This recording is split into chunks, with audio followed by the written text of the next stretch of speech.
My name is Avi Zakharov, like Alon mentioned, and for the last 18 years I've been a journalist covering the Middle East as a Middle East analyst, a Palestinian affairs analyst, but for some reason people only remember me now as the co-creator of Fauda, which has some good aspects and negative aspects, but yes, I wrote together with Leo Raz the action thriller drama of Yes and Netflix, Fauda.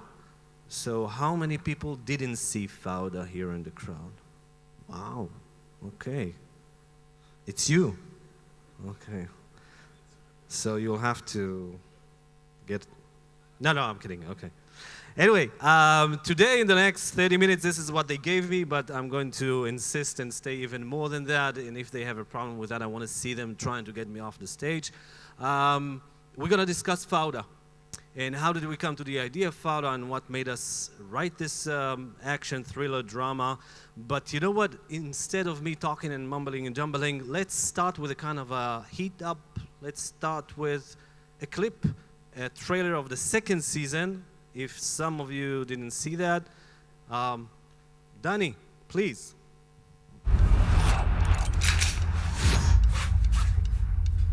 السلام عليكم أبو سمارة.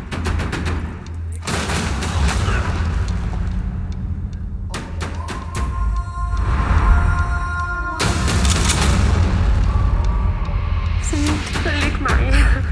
سمير سمير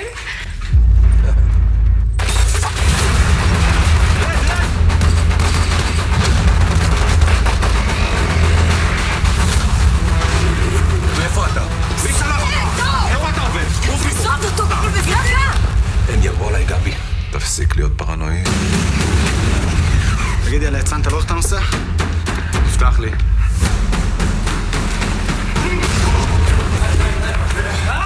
כל מה שדורון נגיע בו נגמר רע.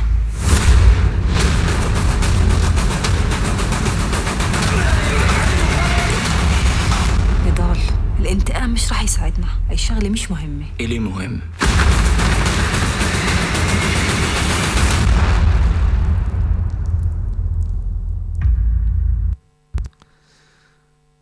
So, Fauda. Fauda is an action thriller drama that describes the life of an undercover unit, maybe part of the IDF or part of the Israeli intelligence, that is trying to hunt down Hamas terrorists and then a kind of an ISIS terrorist in the second season.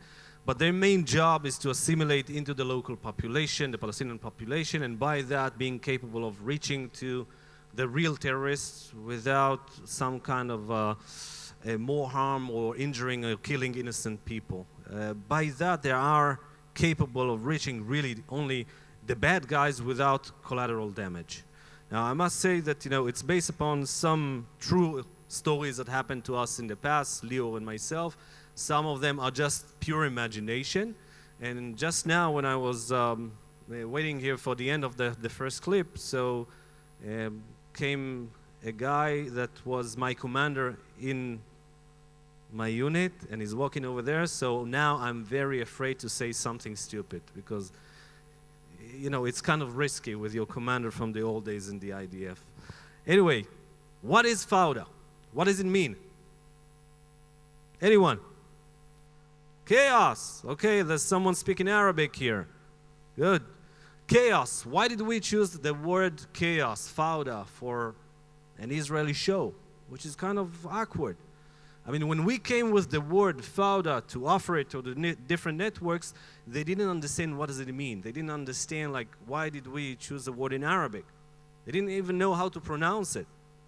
But Fauda, the word, the term, is, then again, just like any other thing in this show, is based upon the two sides. Meaning, we wanted to bring something Israeli, and we wanted to bring something Palestinian. And Fauda plays a game here. The term Fauda plays a role here in both sides. And I'd like to start with the Palestinian side. In the Palestinian side, in the years of 2000, 2007, in the years of the Second Intifada, Fauda was a kind of very common situation of life.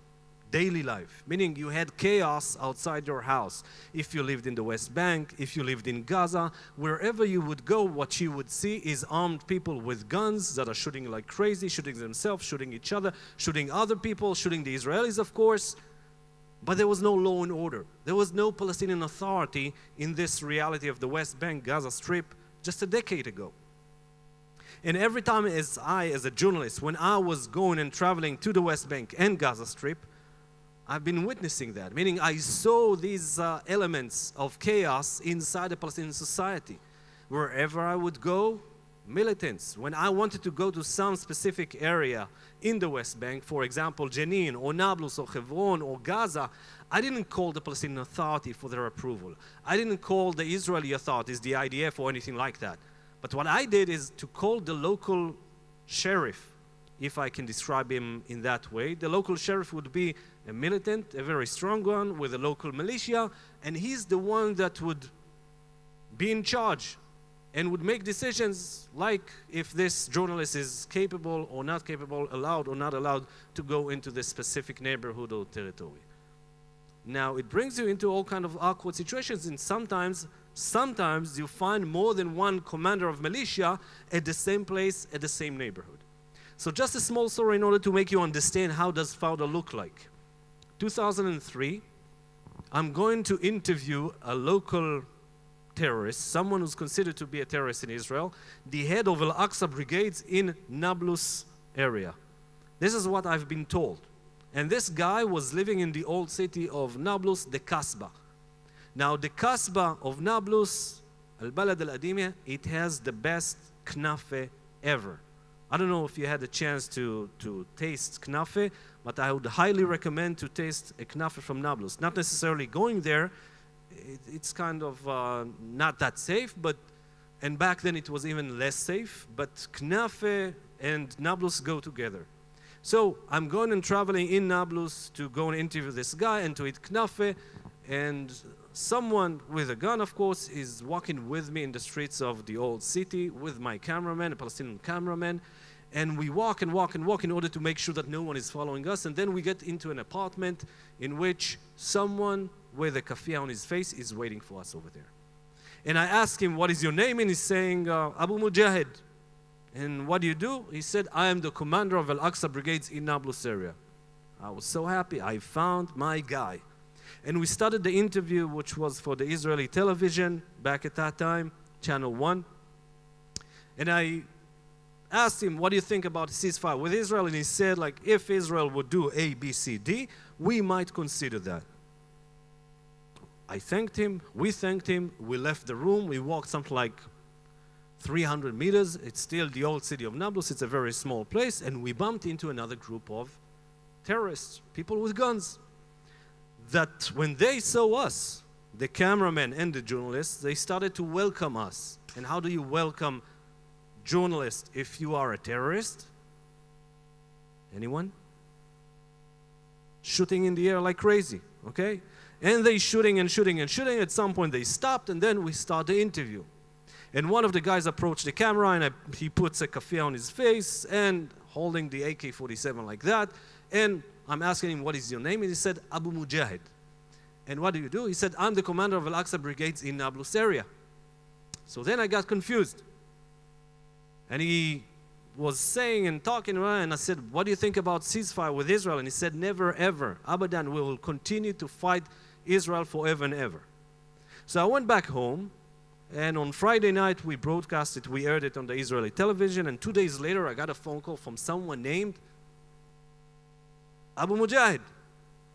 And during the phone call he explained to me that if I'll ever step back again in Nablus, I'll go out in a coffin.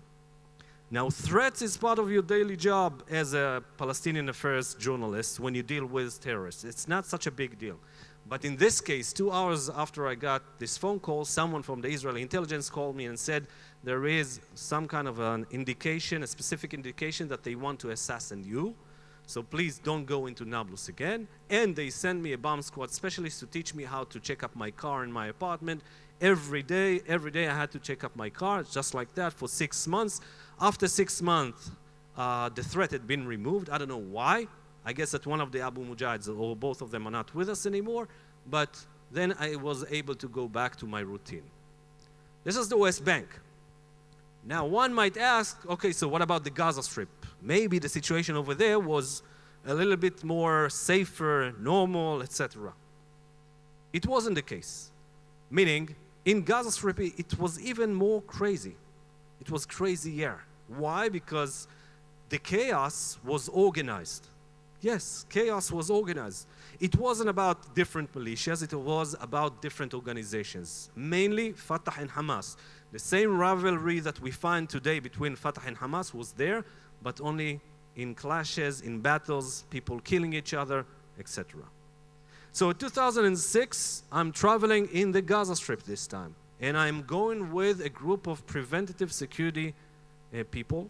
The Preventative Security Force organization is the equivalent of the FBI, if you would like, or the Israeli Shin Bet, the ones that are in charge of internal security in Gaza and in the West Bank. It belonged to the Palestinian Authority or Fatah. So they are great rivals of Hamas. So I'm traveling with this group of people in Gaza. At some point we stopped for lunch. We had some very good fish, very close to Gaza's beach. And then at some point I asked them a kind of question about their daily routine. What do they do? And they said, we fight Hamas in the morning, we fight Hamas at noon, afternoon, evening, night, early morning, etc., etc. So I asked them, when do you go to sleep? And they said, we do not go to sleep. How come that you do not go to sleep? They said, well, we have to fight Hamas. Okay, but how do you stay awake? And they said, one of them was putting his hand into his pocket like that, pulled out a pill, he showed it to me and he said, we take that and it gives us a lot of energy. At that point, I became very curious. And I said, like, what is this pill? And he said, I don't know the name of this pill, but if someone is laughing, I'm laughing with him. If someone is crying, I'm crying with him. So I asked him again, but what's the name of this pill? So the guy calls someone, closes the phone. He said, Ya akhi, my brother, this is ecstasy. And I would like to remind you that this is the equivalent of the Palestinian FBI, who's saying ecstasy. I'm taking ecstasy in order to stay awake and to fight Hamas, which is kind of a nice idea. I mean, go ahead and continue and fight Hamas. And at that point, he asked me, how much does this cost in Tel Aviv? I said, I don't know, but I can find out if you want me to. So he said, please do. So I called someone who I would refer to as a specialist. And the specialist told me the price. I closed the phone and I said, Ya akhi, my brother, this is in Tel Aviv, 50 shekel, meaning 50 shekels. And his eyes are open like that. And he's saying to me, if I would give you 2,000 pills for 30 shekels, would you take that? Now this is the FBI Palestinian guy whose job is to keep law and order, who's trying to make out of me a drug dealer. And I must say that I'm smiling a lot since this incident, but this is Fauda. That was chaos on the Palestinian side during these years. How about the Israeli side? Why Fauda? Because Fauda was a very common term for the undercover units during the late 80s and early 90s when they were exposed. When they were exposed by the local population, and you see the mob that is getting closer and closer, at that point you report in the walkie-talkie, Fauda, meaning you need to come and rescue us. And then the rescue would come sometimes very fast, sometimes very slow. That depends on traffic, of course. But these rare moments, I mean, I think that many people that were there really bear in their mind those very crucial moments in which you need to wait for the rescue to come and you report in the walkie-talkie Fauda. So what I would like to do now is we're going to watch a second clip. Dan is going to help us with that. That shows a kind of a moment in which the team arrives from the first season, from the 4th episode, arrives to a house in which the supposedly terrorist is hiding. But right when they arrive there, a local group of kids is exposing them.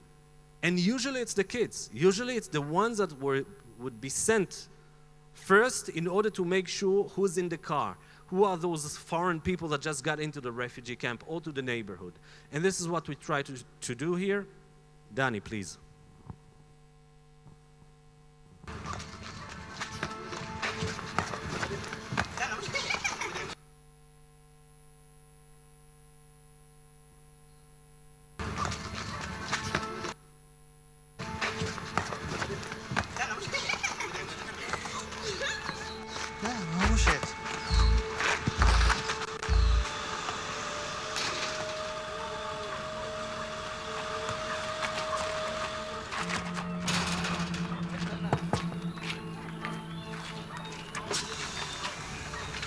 السلام عليكم. وعليكم السلام. ايش يا حبيبي؟ شو من وين انت، من القدس؟ ليش ايش فكرت جنين؟ لا، هي المنطقة تابعة لمنطقة بريطانيا. ولا اه. من امتى ما ركب شركة الكهرباء؟ لا، عمي نضال ابو عماد بيشتغل فاعل بالقدس، بتعرفه؟ اكيد اكيد بعرف، نضال ده امك. هذا عمي. ولا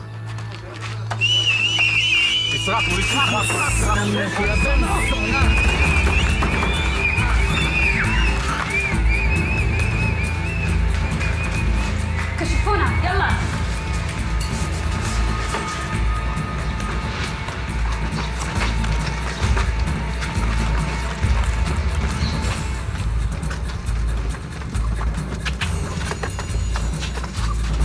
شوية يلا.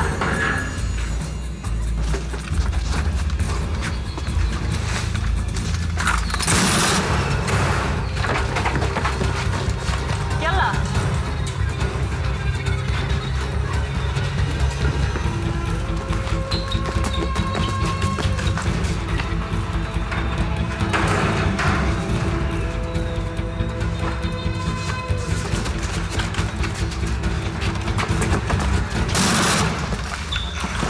وين هو؟ دهش دهش.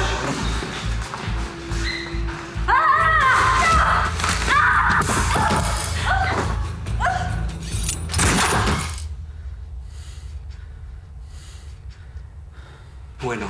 بعرفش. وين بيشغل بيه؟ كذاب. بعرفش عم بقول لك. وينه بتزحش؟ وينه؟ بعرفش. دون قبل ما تدخل علي فاودا צריך חילוץ זריז. وينه؟ بعرفش بقول لك. احكي وينه؟ خلص احكي. خلص خلص وينه؟ خلص. اسمعني منيح دكتور ابو شريف، تتفاجئش كثير. احنا بنعرف مين انت وبنعرف ايش عملت وبنعرف وين كل عيلتك ساكنه، واذا هي غاليه عليك بدك تحكي لي كل شيء بتعرفه، والا هو بيروح بيزورهم الليله. ايش علي فاودا ولي ما אתם לא שומעים אותי? ما شفتهاش، وصلت تاني قبل كحة. الله يستر وصلش. לא רצחו במיידי, סטיב מחותר, הירוקים מגיעים. تعال خلص خشفي. تعال تعال.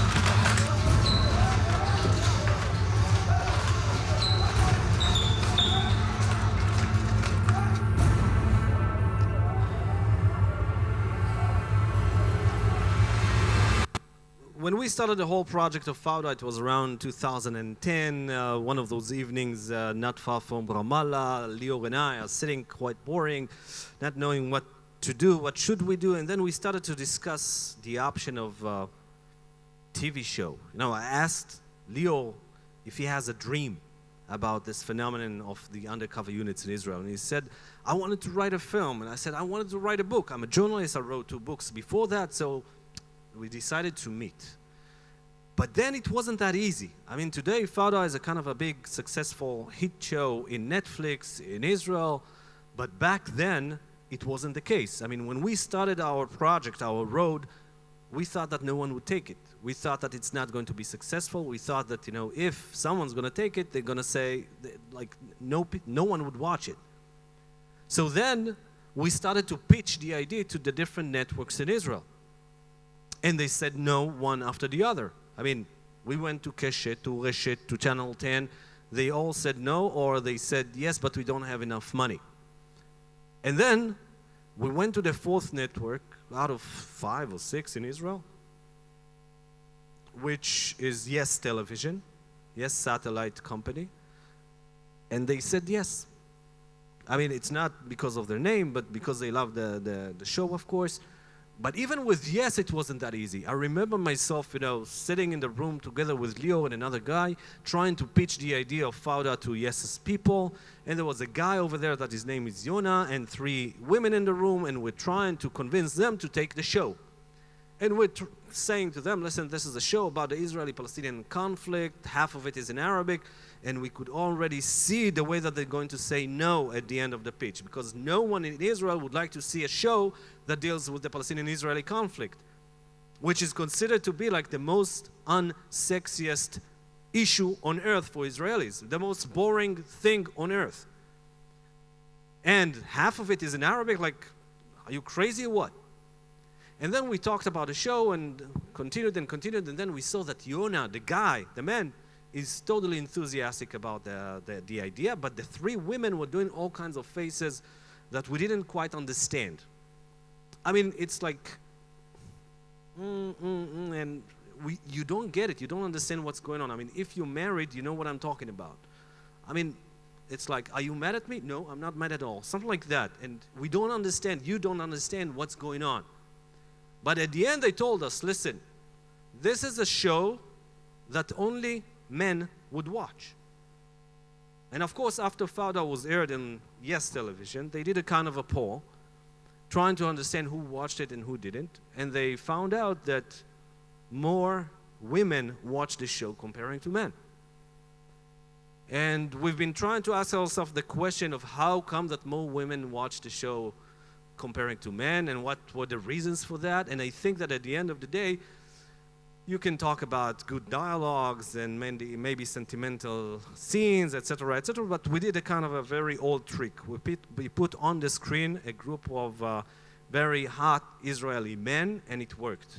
Like we took Lior and Tzachi Alevi and Tomer Kapun, and just like that, you know, it worked. People, women, went crazy over those actors, but you know what? They even loved the Palestinian actors. Even the ones that were considered to be the terrorists are now considered to be, just last week, by the way. Last week there was a kind of an article. Who are the most sexiest men in Israel of 2018? One of them, Firas Nassar, is the guy who's playing El Makdasi, ISIS terrorist, I would like to remind you that, on the second season of Fauda.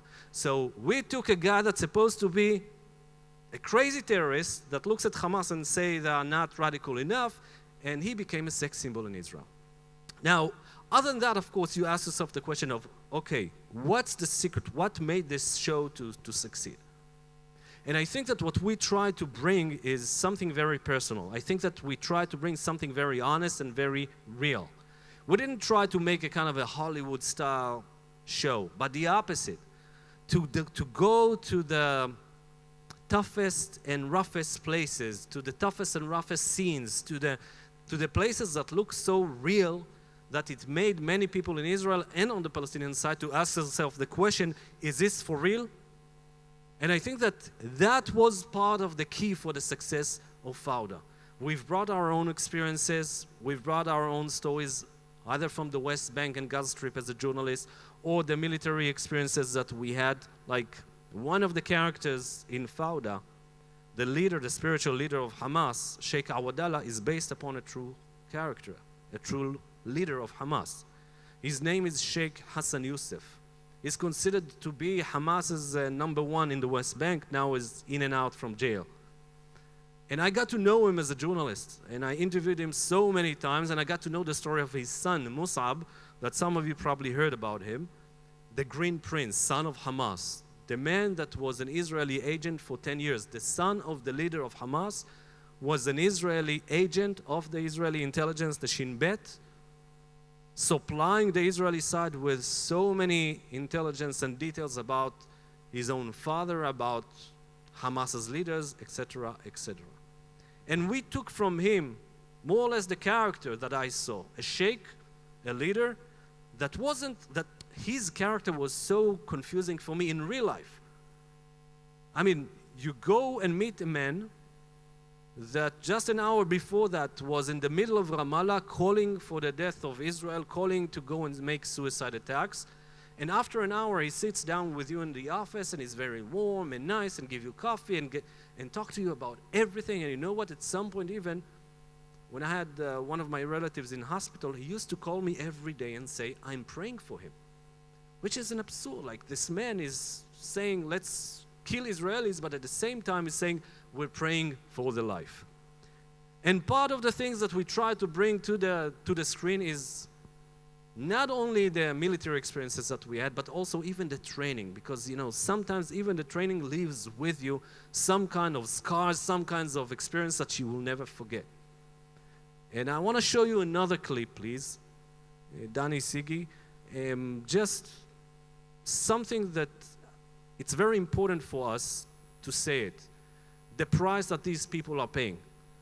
The undercover soldiers, the ones that are being there on the ground, witnessing everything that they are witnessing, and at the end, something remains with them. And sometimes, even the training, the tough training, and I remember myself when I was 18, back then at the late 80s and the early 90s, those soldiers, part of their training was to be beaten. The commanders beat them in order to make them stronger, in order to be capable of dealing with a Fauda, in which 100 people, 200 people are coming, and you need to get out of this mess with your own hands. And this is why it was very aggressive. So let's see the clip, and we'll continue after that.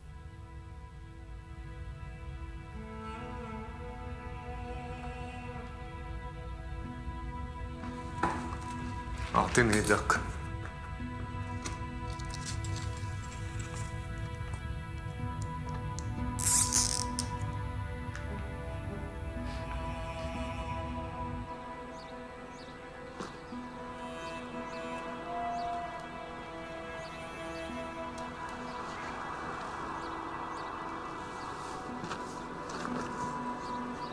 מה?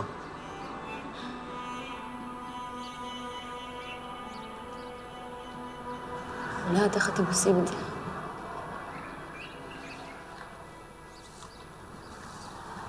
איך?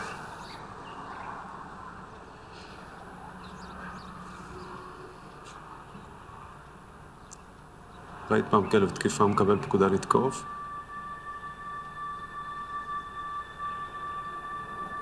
ראית, נורית? בסרטים ראיתי. איך זה נראה בסרטים? אומרים לו לתקוף, והוא רץ ישר לתקוף. בדיוק. הוא רץ ישר. לא מעניין אותו כלום, הוא לא חושב על כלום, הוא קופץ בשביל להרוג. יורידו לו את הראש בדרך, אין לו בעיה עם זה.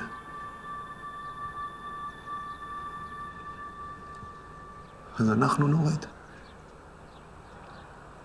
אנחנו כמו הכלבים האלה. ככה ימלו אותנו. הכלבים נותנים מכות, או שמריבים אותם, לנו נותנו מכות. כל ערב לחסן אותנו. וברגע שאנחנו שומעים פעל בקשר, אנחנו קופצים. אתה לא חושב על אשתך? אתה לא חושב על גיא באמבטיה? אין גיא ברגעים האלה.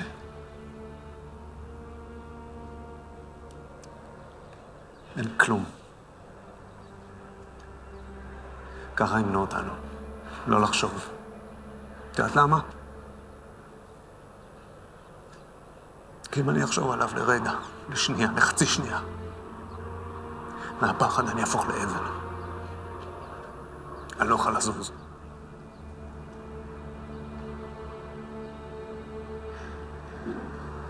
אז אני לא רוצה להיות ככה.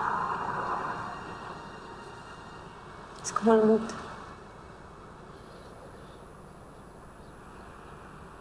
אז אין לך מה לחפש פה. מסכנת אותנו.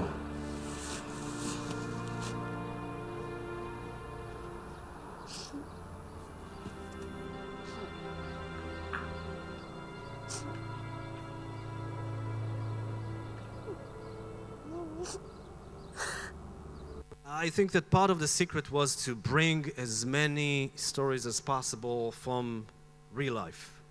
Things that we've read about them in the news, things that we witnessed, that we experienced as a journalist or as former IDF soldiers, and trying to make the show as real as possible. And one of the craziest stories that we got to deal with was Lior's personal background. Lior Raz, my partner, friend, the main hero of the show, When he was 19 years old, his girlfriend in life was murdered by a Palestinian terrorist. In October 1990, when he was just at the beginning of his military service, she, Iris Azulai, that was her name, she got out of her house in the German colony in Jerusalem, and a Palestinian terrorist named Omar Abu Sirhan killed her with a knife. He stabbed her, and he stabbed 2 other Israeli men for death, and he killed 3 people altogether. One of them managed to shoot him and to injure him. At the end of this incident, he was arrested by the Israeli police, sent to hospital, then went to court and was sentenced for 3 life sentences. He was supposed to die in jail.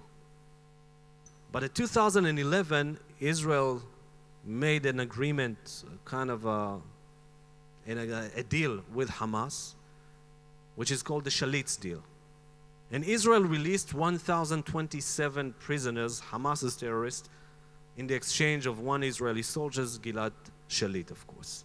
One of the 1,027 prisoners was Omar Abu Sirhan, this guy that killed Iris Azulai and killed 2 other Israeli men. But part of the agreement was that 150 prisoners would be exiled to the Gaza Strip, including Omar Abu Sirhan, because they were considered to be a threat for Israel's security. So Omar Abu Sirhan moved to the Gaza Strip and lived over there.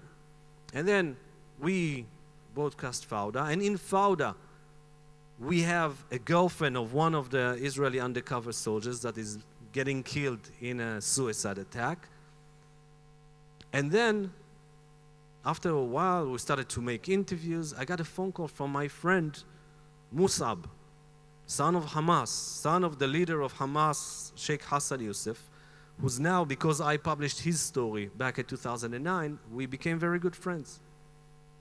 And Musab called me a few months after the whole Fauda thing just started and said, I've read about Leo's girlfriend, about what happened to her, about his murder, her murder, etc., etc. And he said, you know that this guy, Omar Abu Sirhan, moved to Gaza. I said, yes, I know that. He said his family wanted him to marry someone from the West Bank because he's originally from the West Bank. I said, yes. He said, my sister married him. So just imagine this crazy reality in Israel in which my friend's sister married the killer of Leo's girlfriend. Now they have 2 kids in Gaza. But this is how crazy sometimes reality and imagination get. Reality and fiction that are mixing up together in this show. And this is not the only example that I can give you. I think that, what we had seen in Gaza in the last few days, it's also, so many people in Israel were thinking about Fauda, because then again, the minute that you're exposed, you're in a life threat. Now, I want to show you the last clip that deals with this exchange of prisoners issue, also from the first season, the way that we try to make Doron, Leo, kind of a different approach for the whole issue of exchanging prisoners. مش ماشي زي ما قلت لك فيش أسرة. طيب معناته احكي مع صاحبك تنشوف إذا بتغير رأيك ولا لا. احكي. دون عندي داق אנחנו באים להציל אותך עוד מעט. פתחו אותי, דורון הוציאו לי כליה. מה? דורון. בועז? תוציא אותי מפה. תוציא אותי מפה, דורון. בועז! בועז! وليد! وليد! ايش عملتوا له؟ ما عملناش ولا شيء يا دورون. شو مع القائمين؟ اسمع يا بطعني للشيخ عيونه وقلبه من محلهم بايداي اذا بترجعوليش صاحبي عايش وسليم. وغير هيك خلصت ايام اللي كانوا اليهود يراجعوا على الفسير مقابل اسير واحد، انسى من هذا، الشيخ مقابل اسير. اسمعني يا ابن الشرموطة، أنا مش ممكن أوافق على صفقة فيها أسير قبال أسير، بفضل الشيخ شهيد على هيك إشي، فاهم شو بحكي معك؟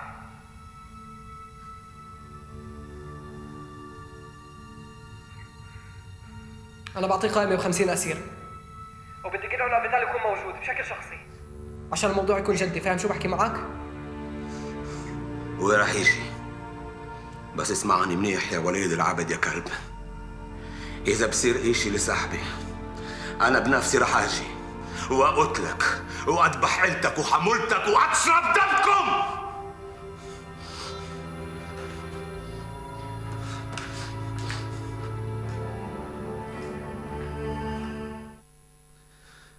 So what we try to do in Fauda is to bring also the other side. This is not a kind of a one-sided Israeli show or an American show that shows only the so-called good side and that's it. What we were trying to do is to bring what is considered to be the bad side and to make out of it a very interesting one. Following the cliche in script writing, which is saying the better the villain, the better the movie. And just think about different TV shows that you know. Think about different films that you remember. Starting with The Godfather, Heat, so many different shows that you see someone who's considered to be bad, a criminal, but because you follow his personal life, because you bring some other aspects of him, that makes him so much more interesting. And this is what we try to do in Fauda. Taking a bad guy like Abu Ahmad from the first season, who's the archi-terrorist, the man who's in charge for the killing of 117 Israelis according to the show, and trying to make him more interesting, more unique, even human. Sometimes even the Satan has some human face. And this is based upon a true character, again, of someone named Sheikh Ibrahim Hamid. Ibrahim Hamid was the #1 terrorist, the most wanted terrorist in the West Bank on the years of 2000 and 2006. The Israeli intelligence, army, everyone were trying to find him, but they couldn't. He was like a ghost, escaping again and again and again. But there was one big weakness that he was suffering from, and that was his wife. The man was totally in love with his wife, and this is what made him trying to get to her, to talk to her, to send her letters, to send her presents even. He even got her pregnant. One way or the other, we do not know how did it happen, but he got her pregnant while he was a wanted terrorist. And what we try to do is to bring the true character of Ibrahim Hamid into the screen through Abu Ahmad, whose his name in the show is Tawfiq Hamid, and they come from the same village. Now, the same happened to me when I was in the jail, 2009, if I'm not wrong. I mean, as a journalist, not as a prisoner. I was there talking to Hamas's prisoners, people that were considered to be terrorists, people with blood on their hands. And I'm talking to one of them, and suddenly he starts to whistle a song. And he's whistling a song that I knew immediately. It's called Inta Umri of Kulthum. And we started to sing together the words. Ili shuftu abli ma tshufak aynai umri dai, meaning everything that my eyes had seen before they had seen you was for vain. And while we were singing together this song, I was wondering to myself, who is this man thinking of? Is this a wife? Is this a girlfriend? Who is he missing? And this is what we try to bring into Fauda. And I think that we managed to do it in a very gentle and interesting way. Now, 2015 comes, Fauda aired in Israel. We didn't know what to expect. We didn't think that many people would watch it. But slowly, we understand that more and more people are watching it. And just at the eve of Pesach, of Passover holiday, Yes Television did a kind of a toast just before the holiday in Kfar Saba Industrial Zone, which is kind of a suburb of Tel Aviv, but not really kind of a downtown Manhattan, okay? It's a suburb industrial zone. Then I'm getting there with my car, getting off the car, and I see two of the actors. One of them is the one who's playing Boaz, Tomer Capone, and the other one, Shadi Meri, who's playing Walid, Hamas's guy, the Hamas's terrorist. And the three of us are walking together towards the offices of Yes, and suddenly I hear a scream, Walid! And I see 10 people running at us like crazy because they wanted to have a selfie with Walid, Hamas's terrorist. And then you start to understand that something is wrong in this picture. Something, as not as you expected, is going pretty well. And everywhere you go since then, especially the actors, of course, People stop you in the street and they ask you about Fauda. And when people understand that I'm the co-creator of Fauda, people immediately ask me, when is the next season of Fauda? But you know what? It's all over the place. It happened to us in New York, in Washington. In Washington, once we walked together, Leo and myself in the street, and then a kind of a nice car stops, someone with a tie and a jacket stop, and he's saying, I have to get a selfie with you, I have to get a selfie with you. And this guy was an American congressman. It took us like 2 seconds to understand, but this guy was an American congressman that wanted to have a selfie with Leo Raz. And it happened to us in the immigration in the US, and etc., etc. And you know what? Even in the Arab states, people recognize the actors, whether it's Hisham Suleiman who's playing Abu Ahmad, or Leo Raz himself that is now visiting the United Emirates, and people stop him over there. And this is part of the miracle of Fauda, that it became popular even among Arab countries, that people in Lebanon, in Egypt, in Syria, not in Syria, but people all over the Arab world are watching Fauda. Just imagine to yourself that Al-Ahram, the major newspaper in Egypt, made an article about Fauda. And you know what? Even Hamas are watching Fauda. I know that personally, but more than personally, I know that they've written a few articles about Fauda. So I read Arabic. So one of the articles that I opened up, someone sent it to me. And I read about Fauda, and they're saying that this is a Zionist propaganda, that this is an attempt by the Israeli occupation to win Hamas in the cinema field after failing to win Hamas in the battlefield, etc. And they're saying all the bad things possible about Fauda and how bad it is and how Zionist it is and blah, blah, blah, blah, blah. And then at the end of the article, a link for the first episode of Fauda. And this is Hamas. And a few months ago, I got a text message, a WhatsApp message from a Hamas leader. Yes, you know, Hamas leaders text me and send me WhatsApp messages, asking me for the link for the second episode of Fauda, which is crazy. And you don't get it. Like, come on, guys, don't you have some better things to do except for watching Fauda? Well, I guess that this took us by surprise, and I think that, you know, this is part of our luck, and I think that we thank God and thank Netflix for taking the show. And now, right now, Netflix ordered from us 2 other shows. One of them is called Hit and Run, and the other one is called Radwan. And we're writing 3 different shows, and I'm still a journalist, and Fauda became very successful for some reason. And at the end of 2017, New York Times chose Fauda to be one of the best 10 TV shows all over the world. And this is kind of crazy, and this is fun, and I can only wish that this fun will continue. Thank you very much, and have fun in Israel.